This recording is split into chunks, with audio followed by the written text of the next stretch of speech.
आता सिरियसली सांगते, हे रिपोर्ट मी तुम्हाला नाही देणार. मला ना तुमच्या विरोधातला एखादा प्रूफ स्वतःकडे असायला हवाच होता. म्हणजे अशी काहीतरी गोष्ट हवी होती जी माझ्याकडे असताना मी तुमचं नाक दाबू शकेन.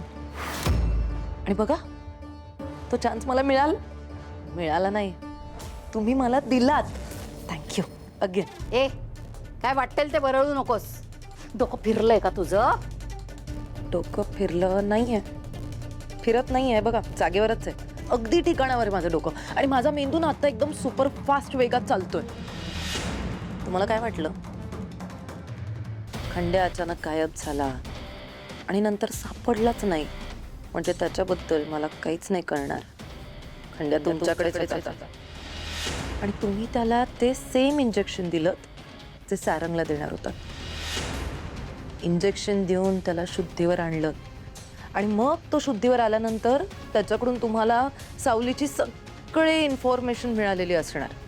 तिचं ते मूल, ते कुठे आहे, काय, सगळी माहिती.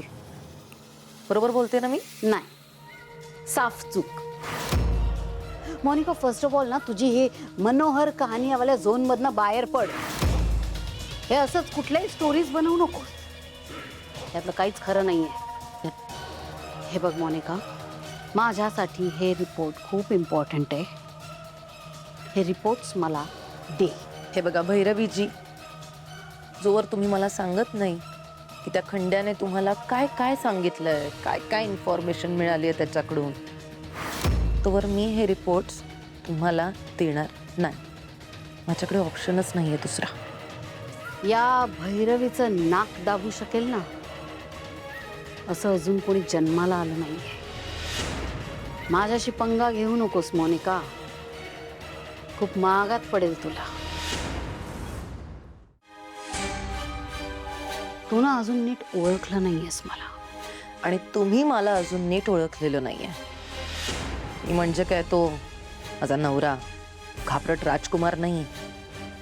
तुम्ही दिलेल्या असल्या धमक्यांना लगेच घाबरायला. राजकुमार घाबरट तर नाहीये, स्मार्ट आहे, स्मार्ट. तो माझ्या वाट्याला जात नाही कारण त्याला माहिती आहे की भैरवी वजे काय चीज आहे आणि ती काय करू शकते. बापरे, मला भीती वाटायला लागली आता तुमची. तुम्ही खरंच खूप डेंजर आहात. पण तरी मी तुम्हाला हे रिपोर्ट्स नाहीच देणार. हे बघा, माझ्याकडे एकदम सेफ आहेत ते, डोंट वरी. नाही द्यायचे? ठीक आहे. मग आता याचे जे परिणाम होतील ना ते भोगायला तयार राहा. Thanks again भैरवीजी.